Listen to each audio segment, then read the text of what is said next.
नमस्कार दोस्तों स्वागत है आपका विचारों के मंथन में, जहां हम विचारों का करते हैं मंथन और देते हैं जीवन को सही दिशा। दोस्तों, एक आम सा लड़का जिसे अपने दोस्तों की तरह खेलना कूदना पसंद था, लेकिन उसके भीतर कुछ ऐसा था जो दुनिया बदलने वाला था। कभी पिता की डांट खाई, कभी स्कूल में शरारतों के लिए रोका गया, पर वही बच्चा आगे चलकर भारत की पहचान बना और बन गया। ऐसा थे हमारे स्वामी विवेकानंद जी। दोस्तों, आज हम आपको उनकी वही कहानियाँ सुनाएंगे जिनके बारे में बहुत कम लोग जानते हैं, और वो हर युवा को यह सिखाती हैं कि कैसे साधारण से असाधारण बनने का रास्ता बनाया जाता है। दोस्तों, स्वामी विवेकानंद एक ना ही एक नाम है, ना ही एक विचार और ना ही एक चेतना, बल्कि वो एक नाम, विचार और चेतना का मिला जुला मिश्रण है, एक नपा-तुला रेशो है। लेकिन उनके पीछे दोस्तों छुपी है एक साधारण बच्चे के संघर्ष, प्रश्नों और आध्यात्मिक खोजों से भरी कहानी। आइए दोस्तों उनकी जीवन यात्रा में उतरते हैं। दोस्तों, 12 जनवरी 1863 सुबह के समय कोलकाता का एक सामान्य सा परिवार। उनका जन्म नरेंद्र नाथ दत्त के रूप में हुआ। पिता विशिष्ट आधुनिक सोच वाले वकील थे। माता गहराई से धार्मिक, आध्यात्मिक और संवेदनशील वाली नेचर वाली महिला थी। इस तरह से ये दोनों विपरीत संस्कार, जो पहला तर्क पे था और दूसरा अध्यात्म से था, ने नरेंद्र के मन को बचपन से ही अलग ढंग से तराशा। उनकी माँ कहा करती थी, मेरे बेटे में महावीर हनुमान की झलक है, और सच में वे असाधारण थे। आइए जानते हैं दोस्तों उनके जीवन की कुछ अनकही कहानियाँ। पहले दोस्तों, वे अक्सर ध्यान में घंटों चले जाया करते थे। दोस्तों, नरेंद्र बचपन में अपने दोस्तों के साथ जब खेलते तो अनायास खेलते खेलते ध्यान में चले जाते थे। एक बार छत पर बैठे बैठे वो इतना खो गए कि घंटों तक हिले तक नहीं। उनका परिवार घबरा गया, पर वे बोले, माँ, मुझे भीतर में एक अलग दुनिया दिखती है। यह वह घटना थी जिसने संकेत दिया कि वह एक असाधारण बालक है, न कि साधारण बच्चा है। एक और बात में हम ध्यान आता है कि शेर को देखकर भी वो नहीं डरते थे। दोस्तों, एक बार घर में एक चित्र लगा था जिसमें भगवान शिव के साथ एक शेर का फोटो था। हर बच्चा अक्सर शेर को देख के डरता था, पर नरेंद्र ने कहा, यह मेरा मित्र है, मुझे इससे क्यों डर लगेगा। उनका यह निडर स्वभाव आगे चलकर दुनिया को भी चौंकाने लगा था। तीसरा, उनके जीवन की एक और घटना है कि मृत्यु और आत्मा पर बचपन से ही वो प्रयोग किया करते थे। दोस्तों, दूसरे बच्चों की तरह नरेंद्र खिलौनों में नहीं, आत्मा और मृत्यु जैसे गंभीर विषयों पर बात करते थे। एक बार वे नदी किनारे घंटों बैठे रहे और सोचते रहे कि मेरा शरीर कौन है, मैं कौन हूँ। इतने गहरे प्रश्नों को कोई बचपन में कैसे पूछ सकता है। दोस्तों, जब वे 21 साल के थे, उनके पिता का अचानक देहांत हो गया।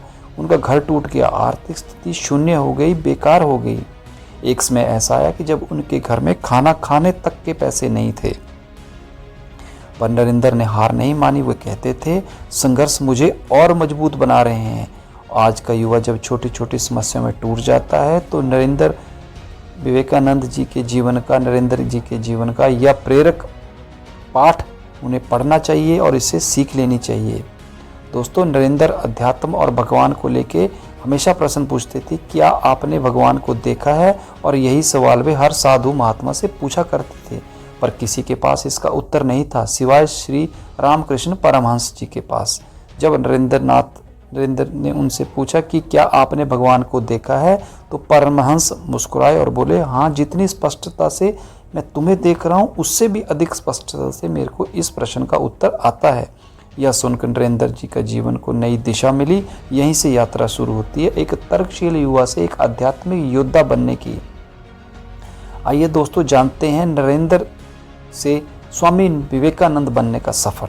परमहंस ने नरेंद्र को आत्मानुभूति, सेवा, निस्वार्थता और ध्यान की कला सिखाई और इसमें उनको प्रशिक्षित किया। उन्होंने नरेंद्र से कहा, तुम्हारा जन्म कोई साधारण उद्देश्य के लिए नहीं हुआ, बल्कि पूरी दुनिया तुम्हारा इंतजार कर रही है। 1886 में परमहंस के देहांत के बाद नरेंद्र ने संन्यास ले लिया और नाम पाया विवेकानंद। लेकिन यहाँ भी संघर्ष खत्म नहीं हुआ। उन्होंने देश भर की यात्रा की, नंगे पांव, भूखे पेट, बिना पैसों के।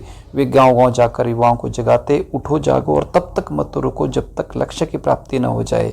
यही बात भारत के युवाओं को ऐसा नेता मिला जो ना किसी किताबों में पढ़ के मिल रहा था, बल्कि वह सड़कों पे चल चल के लोगों को देश को बदलने की बातें बता रहे थे। दोस्तों कहते हैं एक बार वे काशी में एक पेड़ के नीचे रात भर बैठे रहे। लोगों ने उन्हें डराया कि यह एक भूतिया पेड़ है, यहाँ भूत आते हैं। पर वे बोले जो खुद के भीतर नहीं डरता वो दुनिया उसे क्या डराएगी, अब भूत उसे क्या डराएंगे। और उन्होंने पूरी रात वहाँ बिताई, वहाँ निडर होकर ध्यान लगाया और रात को मेडिटेशन की। दोस्तों 1893 में शिकागो के विश्व धर्म सम्मेलन में एक भूखे थके पैसों के बिना साधारण से सन्यासी ने पूरी दुनिया को भारत का मैसेज दिया और पहले शब्द sister and brothers of America ने 7000 लोगों को भावुक कर दिया। ये करने वाले वही थे नरेंद्र जो कभी पिता के निधन के बाद संघर्षों से जूझ रहे थे। दोस्तों स्वामी विवेकानंद जी का जीवन हमें यह नहीं सिखाता कि यश, प्रसिद्धि और सम्मान कैसे मिलता है, बल्कि यह सिखाता है कि एक साधारण बच्चा जो प्रश्न पूछता है, जो खोजता है, जो गिरकर उठता है, जो अपने भीतर की आग को शांत होने नहीं देता, वो थे स्वामी विवेकानंद। वही व्यक्ति असाधारण बनता है, वही महान बनता है। आज अगर आप संघर्षों में हैं तो दोस्तों याद रखिए विवेकानंद भी एक समय में अकेले, भूखे और असमंजस में थे, लेकिन उन्होंने स्वयं को जगाया और दुनिया को भी जगा दिया। दोस्तों अगर आपको लगता है कि आप एक असाधारण इंसान हैं तो आपके लिए भी ये वीडियो काम की है, सीखने की है। और स्वामी विवेकानंद जी का जीवन एक संदेश है अपने भीतर के विशाल रूप को पहचानने का, अपने आप को जानने का। तो दोस्तों अगर आज आपको भी स्वामी विवेकानंद के जीवन की ये बातें अच्छी लगी हों तो इस वीडियो को लाइक करें, शेयर करें और हमारे चैनल विचारों का मंथन को सब्सक्राइब करें। और दोस्तों कमेंट बॉक्स में ज़रूर लिखें कि स्वामी विवेकानंद के जीवन में से आपको कौन सी बात सबसे अच्छी लगती है, इसके बारे में ज़रूर कमेंट करें। जय हिंद, जय भारत।